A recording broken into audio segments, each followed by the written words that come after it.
PIKACHU?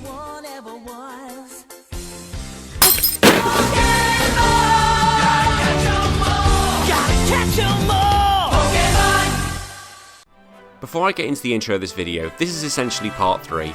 If you haven't seen any of my videos before of Can You Beat Heart Gold or Soul Silver with a Totodile or Chikorita, I recommend you go watch them first, as I'll be saying a lot of stuff that's not really going to make sense. We all clear with that? Right, here we go. So here we are, the final chapter. You guys have requested it and here it is. It's time for the final Johto starter, Cyndaquil, to get his chance against the land which has conquered his brothers. While Snapper and Chikorita have gotten to the end of the game, they've not been able to finish the challenge completely due to Red being an absolute wanker. So today I'll be asking the question, and we all know what that is: can you beat Heart Gold with just a Cyndaquil?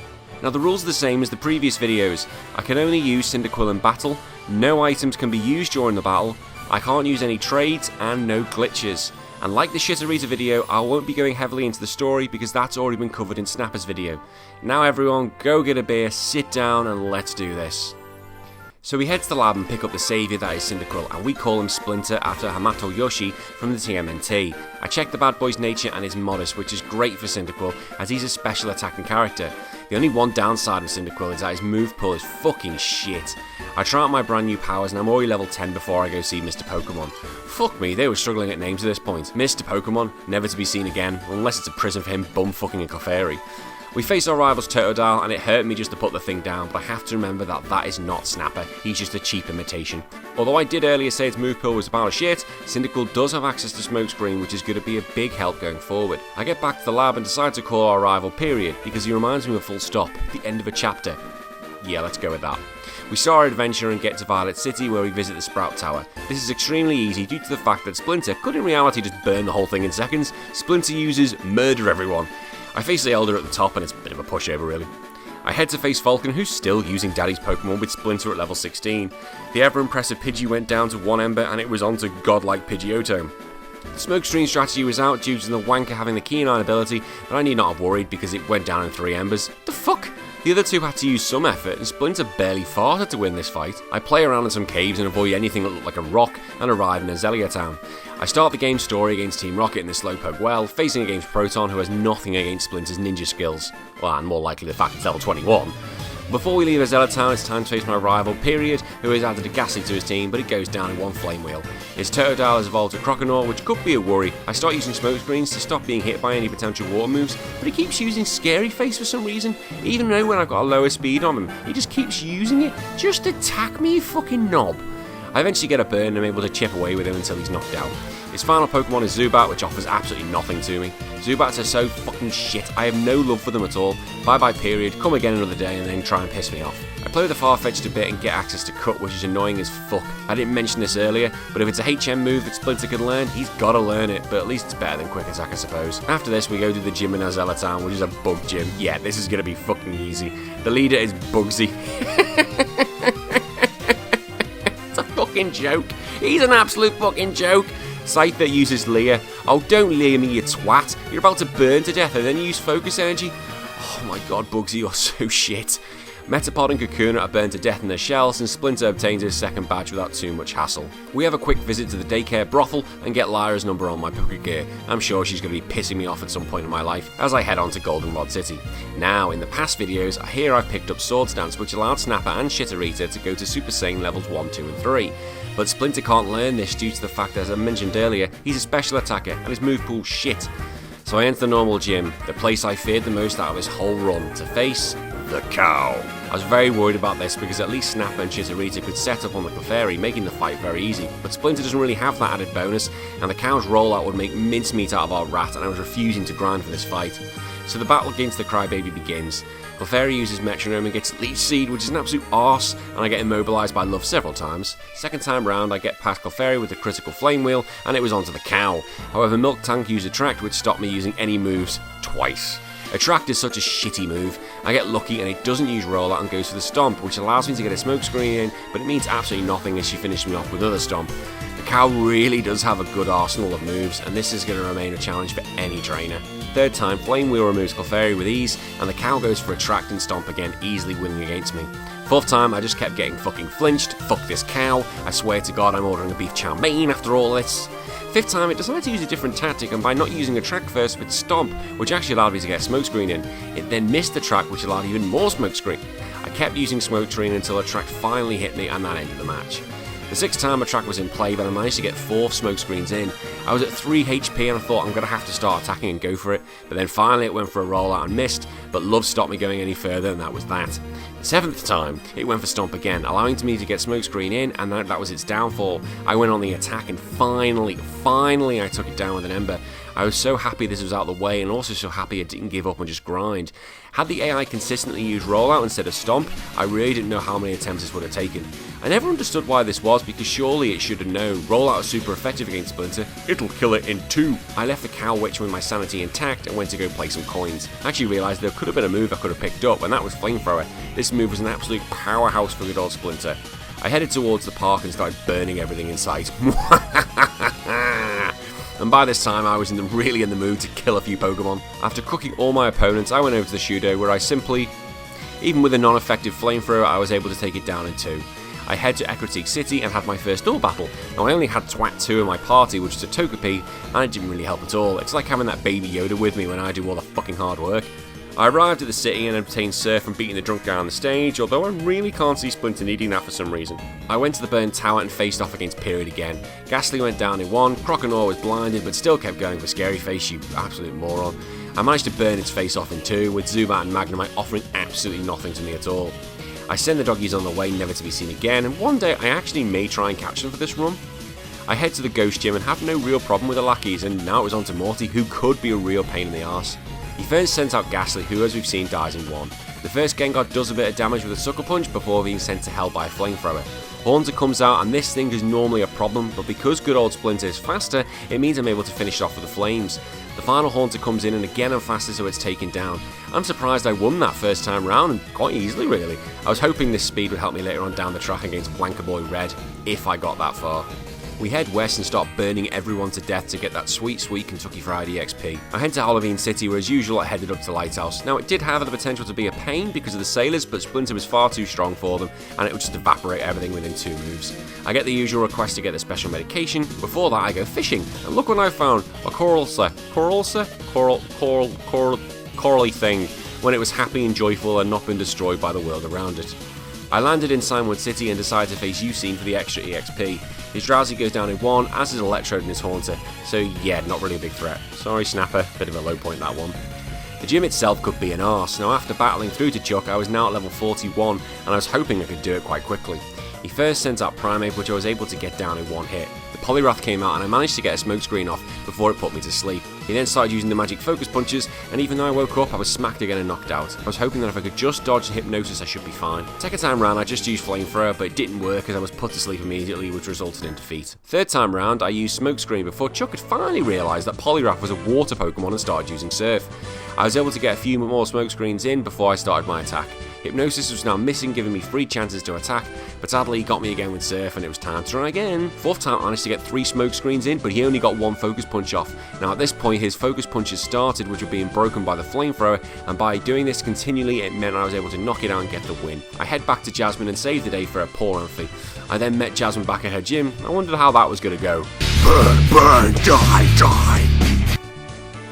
Badge number 6 was obtained and I was feeling pretty good about myself, and there was no time to rest though because there was story bollocks that needed to be done. I continued the purge of everything I see on my way to Lake of Rage just to fight old Shiny Boy. God, you're so sexy. Pokemon can be sexy, don't judge me. Flamethrower barely does anything to Gyarados, but her Dragon Rage does the exact opposite. So I try again and spam Smokescreen, and I managed to get lucky as it kept missing everything and I beat the thing with 3 HP left. On orders from our mighty ship parent Lance, I head to Team Rocket's headquarters and we really don't have any problems here. I get to Betrayal, who's weak as piss, and he goes down very easily, although to be fair I am double his level. I chase his Murkrow off when I bump into Ariana, where we do the team up of the decade, which is over in about 2 minutes. So we burn out all the electrodes and then move on to the ice gym. We get to Price, and very much like Jasmine, I was hoping this was going to be very easy. Nah, yeah, not this time. I started using Smokescreen on Seal, where it uses Icy Wind to slow me down. Seal then starts using Rest, and with my slow speed and Flamethrower not being very effective, I barely get through the battle against it. I get lucky from Piloswine as it missed a Blizzard, allowing me to get the kill, but Dugong finishes off the scraps left with it from Seal. Second time I managed to keep my speed up and get rid of Seal before it does much damage, and Pillar Swine again goes down in 1. I started using Smokescreen while Dewgong just keeps using Aura Beam. Eventually I go on the attack and manage to finish off with a few flamethrowers. That's 7 down and 1 to go, but back to the story bollocks. I glitch out of the gym and get to the radio tower. Same as the rocket hideout, they've got absolutely nothing that can withstand the power of Lava Plume and Flamethrower. Just keep calm and burn everything to the ground really. We face Patrol again, who really is nothing this time around. Having a modest nature is really helping on this run, and I burn everything he has in 1 hit. Although to be fair, who is the same Pokemon multiple times? Oh, I need some variation in my teams. No, just coughing for me please, that'll work. Yes, you are losing because you have nothing but coughing, you dumb fuck. We go after the chairman across the city where we bump into our usual friend. Golbat is out first and he's the first to be cooked. Alligator finally uses water moves, but Water Gun does fuck all. After a few smoke screens I'm able to burn it to death. Haunter is absolutely nothing as we've seen, as is Magnemite. Sneasel is last and you can imagine how that goes. God, I remember the stress I had with Snapper.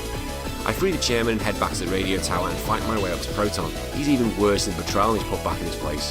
Ariana is also pissed weak and shows that Team Rocket are just a joke since Giovanni left. We finally face up to Archer, who at least has some different Pokemon to the rest of the gang. Houndoom is sent back with its tail between its legs and coughing falls in 1. Houndoom is the last out, and because it's the battle of the fire type, it actually becomes quite close because he uses other moves aside from fire, but this battle of the fire types result in a rat coming out on top, which results in the end of Team Rocket once and for all. We head down to the icy path, which in reality Splinter could just melt the whole thing and it could become one big slippy slide, but I'm very kind to the environment. We finish the usual pushy rock thing and make our way out. And I arrive in Blackthorn City and finally get rid of Cut. I wasn't looking forward to this place at all, and fire wasn't going to really work, so I had to get some new moves. I start with Claire's posse and stick with the usual burn it all, and it seems to be working, but I know that's not going to work at the end of the gym. I arrived at Claire and know this is going to be very, very hard. I started smokescreening the Gyarados to help avoid Dragon Range so I can try my new move out. Fire Blast! Yeah, Splinter's move pool is not great. However, I do manage to get rid of it, and I tried smokescreening the Kingdra, but I just got wiped out. Second time Dragon Rage finished me off, and 3 hits from that and I'm absolutely done for. After several attempts I get to Kingdra again, but Hydro Pump is still doing the damage. I get pissed off and go try a new strategy. I decide to go get Substitute and Rest. Now I use this in conjunction with Smokescreen and Flamethrower, and it all becomes sensible move management. I get to Kingdra and do the same thing, know that Hydro Pump can do a lot of damage. There's still a lot of luck in this in case my Substitute fails when I'm asleep and I can't react to it. I go on the attack of Kingdra and get the burn in and then play it safe just to save Flamethrower's PP. Once it goes down, she sends out Dragonair and the same strategy is used, but then she finished me off with a mixture of Aqua Tail and Dragon Pulse. Really, fuck me, it took me ages to get to that point. I get back to Dragonair again, although it does take a few tries to do this. However, Aqua Tail does so much damage and just wipes me out again. I get to Dragonair in a much healthier position, at full health and behind a sub. I just went for the plan, kill the fucker, and was rewarded with a critical. The final Dragonair came out and I managed to get a burn on it, and one more Flamethrower took it out. My god, I'm so glad that's out of the way, because it would have needed some serious grinding, which I really didn't want to do. I go play the Masters Quiz, and because I'm so smart, I head on the way to fight the Elite Four. Oh yeah, the Kimono Girls. Christ, I forgot about these 5. Splinter's the same problem as Snapper and Chizarita, as he's not able to defeat all 5 without losing. I fight on as long as I can, lose, repeat until I get to level 70, and I finally beat Vaporeon. They're like a mini Elite Four, those 5. With them beat, I can go finish the last bit of story shite and go fight Ho-Ho. I'm not really interested in catching it, and I want this thing to know who is boss. I use Smokescreen on it to stop it using Sacred Fire, and I Flamethrower it to death. Kimono Girls question my methods, but I believe the thing had to die. And with that I continue my journey and started burning all those ahead of me. I get to Victory Road and thank god it's so small compared to the others and face Period for the last time. Sneasel is out first. Fucking white bother. And next comes Big Boy, and due to my level boost he goes down in 2, but his waterfall does take over a third of my health before he goes. Horn's still wasting my time. Kadabra, well obviously no one wants to trade with him and he went down in 1. Golbat went down in 1, and then he sends out the mighty Magneton, and I melted it. I went to the Elite Four proud I have arrived considering the journey compared to its start Brethren. How far I'm going to get first time round, I have no idea. We get to the masked wanker called Will, and Xatu goes down in 1, and then it's straight to Slowbro, who could be a real pain, and pain it was. Thankfully I got a burn which managed to help me finish it off. Jinx went down in 1, as did Executor and his final Xatu. What did I forget to do after I won? Press B! I accidentally let Splinter evolve, so yeah, I had to do the fight again. Whoops. Koga the Poison Ninja was next. Now I really wasn't worried about this because there's a lot of bugs in his party. His first bug Pokemon was Spider-Man, Adrios, and yeah, I burned it to a crisp. Fortress was next to the slaughter. Muck was able to take a hit, but it was finished off with a cut. Golbat, whilst cool, was never surviving, nor was Venomoth. So it was on to our favourite shit Pokemon trainer, Bruno. He sends out Hitmontop first and I stick with the burn it approach, which seems to be working. Even his Onix went down in one. Oh come on, you pathetic piece of shit. Matchup did hang on and did a lot of damage with Rock Slide, but he couldn't save the team. Hitmonlee managed to also survive being murdered, but was soon finished off, and it was on to Hitmonchan to save the day. But after getting burned, he held on ever so slightly and got a potion in him, but it just delayed the inevitable. Finally, it was on to Karen. Umbreon could be a real pain in the arse if he got to use his double team, but my Flamethrower is luckily able to finish it off quickly. Gengar is finished in one, and next is a Houndoom, and Flamethrower won't work because of it due to Flash Fire, so I have to rely on Cut and end up getting finished off by it. I tried to use a Smokescreen technique and get lucky with a critical hit, but still get finished off by it. I thought I needed to keep using the Smokescreen technique, but this is becoming one of my hardest fights. I keep getting smashed by it. I really am struggling with it, but I'm refusing to give up as I didn't want to just go level up on it. The thing is proving to be an absolute monster as Cut is terrible and I have no other TMs to bring in. Armed with Nasty Plot makes this thing even more of a dick to deal with. The battle is, and I can't believe I'm saying this, harder than a cow, but I really believe with luck and perseverance it could be done. Eventually I got lucky and managed to finish it off with a Cut. I only had 10 HP remaining and luckily Murkrow and Vileplume were last and thank fuck they went down in one. I was so happy this was over and it was time to move on to the next and final challenge to this Elite Four with Lance and his Dragons, and I knew this was going to be another hard battle. Lance starts off with Gyarados and I start using the Smokescreen method, but Waterfall is able to finish me off so quickly. I sense a lot of luck is going to be needed. Second time round, exactly this happens. This is proving to be an absolute dick and I'm just getting nowhere. 2 hits and I'm gone. Time and time again, I am just getting smashed. I need to be in a position where I can survive more than 2 hits because even if I go to sleep, I'm so vulnerable and I'm more likely to wake up and need to rest again. I finally give up because I really don't think I'm going to do this, and bear in mind there are still the rest of this team to deal with, so I leave and get myself some more levels and I come back at level 85. Even then with the extra levels I was still struggling with the Houndoom again. What a twat that thing is. I get to Lance again and here we go. I start with Smokescreen, I'm able to get 3 Smokescreens in and get a rest. I take it slow while I'm able to use Flamethrower on it and finally get the bastard down. Next is Aerodactyl, who can also finish me off just as easily, and it does with Rock Slide, and this is exactly why I thought I needed to be stronger. Back to Gyarados again, it's still proving really hard to get rid of. I'm still back to the same problems as before. After several more attempts I get back to Aerodactyl and I just went for it, and with 2 Flamethrowers I removed it. I started recovering its Dragonite, but it managed to finish me off while I was asleep. Each one of Lance's Pokemon were absolutely terrifying. Unlike the other 2, I don't have the moves or the defense to deal with Lance. I get back to Dragonite again, but I'm smashed again. My 3rd time against it I was able to get a Smokescreen up, but it did nothing. I had to come back even stronger, and this time I was level 91. I eventually get back to good old Dragonite, but the power of Outrage is doing so much damage. I start getting the odd Smokescreen in, and eventually I can go on the attack and finally get rid of it. The second Dragonite comes out and paralyzes me, but I manage to start using Smokescreen. Thankfully this one just keeps using Dragon Rush, which allows Flamethrower to do the rest. The 3rd Dragonite does exactly the same and I can calmly remove it. Finally it sends out his Charizard and Flamethrower can finish it off with 2 moves. Thank God, it's done. I'm so glad this is out of the way, but it really shows that Splinter doesn't have the move pool compared to the other starters. So after that struggle it was time to go back to Kanto. I was hoping due to my levels it was going to be quite easy, but we're just going to have to wait and see. I did the ship crap as quick as I could because I really didn't need levels at this point. I head straight to Surge, and to be honest this wasn't really a challenge. Raichu goes down in 1 with a critical Flamethrower, both his Electrodes go down in 1, as does Magneton, and Electabuzz was a joke.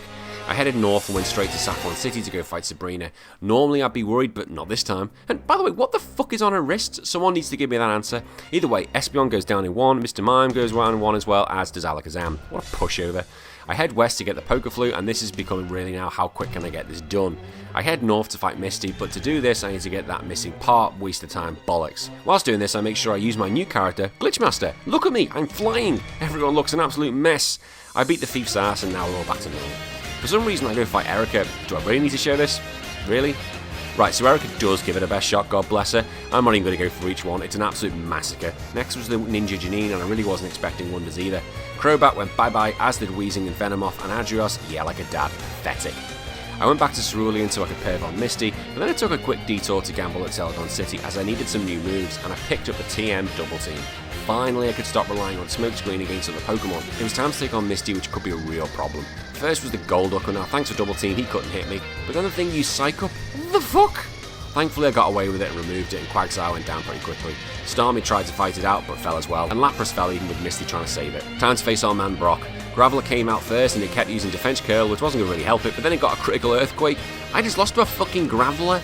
Second time round, I nearly lost again and had 2 HP remaining, but took it out. I used rest to recover and got the remaining double teams up against the Rhyhorn. Omastar was then burnt out of its shell. Onyx, well, it's fucking Onyx, isn't it? And then Kabutops scared me with Rock Slide as Brock got his itchy crabs. I get to Kabutops again and get finished off again by Aqua Jet. Then Graveler gets me. Jesus Christ, I've never struggled in this fight. I'm level 94 for fuck's sake. Finally I get to Kabutops and feel that I have it beat, but then Brock uses not 1, not 2, but 3 full restores, and then the dickhead finishes me off. Oh, come on. I decided to get back Substitute and work it in conjunction with rest and double team. First time I tried, well, I failed. Well, that's standard, isn't it? Second time, I died. Third time, ha ha, it's back on, and the plan's working. I get to Kabutops and finish off the bastard. Screw you, Brock. I make my way to Cinnabar Island and fight the lovable Blaine. Double team is set up against Magago thingy, but then it has Smog, which kept using it to try and poison me. I don't give up but managed to get rid of it and was on to Magmar. It keeps using Sunny Day, which only helps power me up. I'm then on to Rapidash, and then we hit a problem. It has Flash Fire, and all I have is Flamethrower. So it becomes a game of who runs out of PP first. He's using Flare Blitz, which takes off his health ever so slowly with recoil. Now this is a battle for the absolute ages. I'm just going to leave this going and put the Guile music over it. Enjoy the full Battle of Doom!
We've all just wasted our own time there, haven't we? I get to Rapidash again, and this time I have Cut, and I set the bastard down. Fuck you, Rapidash. It's time for my best mate Blue, and as always I'm ready for a challenge. Executor comes out and uses Trick Room, which leads to me being wiped out. Clever girl. Second time I go straight after it and one-hit KO it. Next comes Rhydon, which hits me with Stone Edge and leaves me 1 HP. I gamble and use 2 more double teams, and I do the dodging, but I get to sleep and hope I'm going to get away with it, but sadly I don't, and I'm killed in my sleep. I get to Rhydon again, but then finished off by Earthquake. A few more attempts later, I manage to get the double teams up, and I get the burn on it, which put me in a good spot. I get to Gyarados, and he starts using Dragon Dance, so I need to finish it off quickly. Blue saves its ass, and then it uses Waterfall to finish me off. Oh, here we go again. I try again, and once again I'm wiped out by Rhydon. This whole thing is becoming nothing but luck. I get to Gyarados again, and finally I'm able to get rid of it. So I decide to rest up against Machamp, and then of course it hits me with a Stone Edge. I go back and get Substitute again to get rid of Cut again. Fucking Rapidash. This time it's a lot easier. Just take my time, no silly risks, and get the double teams up. Rhydon is sent packing, and as I'm able to get rid of Gyarados, I go straight after that Machamp as I can't even let it get moving. Arcanine comes in and thankfully able to finish it off quite quick. Pidgeot is a pile of shit and it goes down in 1. Thank God that's out the way. So this post-game has been an absolute nightmare.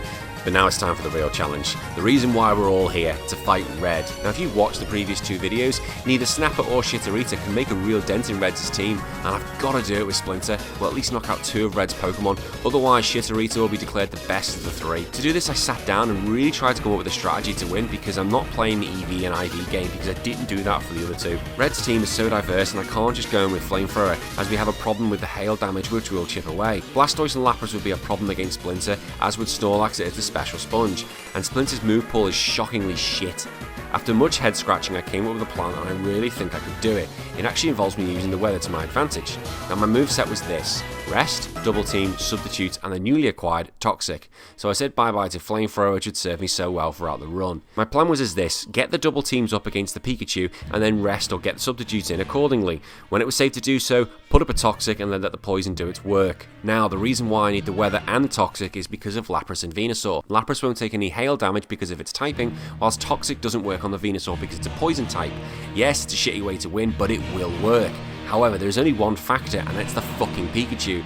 It's a powerhouse because of Light Ball, so it's simple. I need to survive a hit against Pikachu. Come on, Splinter, you've got to do it. We can't let Chikorita win. I'm ready for this. My hopes, my dreams, they are all on you, Splinter. Here we go. Out comes Pikachu. I go for Double Team. It goes Volt Tackle and... What? Oh, the fuck? Okay, let's try this again. I go for Double Team and fuck, I'm dead. Third time. Oh, fuck. Fifth, I survived. Oh, and I died by the hail. I try again, and again, and again, and again, and again. That's it. I can't do it. Chikorita, I have to admit, is the best out of the three of them. There is nothing I can do without being killed by the damage Volt Tackle does or the added hail. I was gutted because the second half of this run's been really hard, and I did really try and make a battle plan against Red. I was even on the toilet trying to put this plan together, but it's meant absolutely nothing in the end. Maybe the next Pokemon I try this challenge with will be able to do it. I know some of you will be thinking, what about using our items or using AVs, but they weren't the rules I was using. But I have to move on as 2020 is around the corner. I hope everyone's had a great Christmas and get ready to see more of me in the new year. In 3 weeks' time, we're going back to Kanto, and I'll be using the Pokemon that everyone will have cursed during their journey. Until then, I've been HBT, and he's been my little ninja Splinter. Bye bye.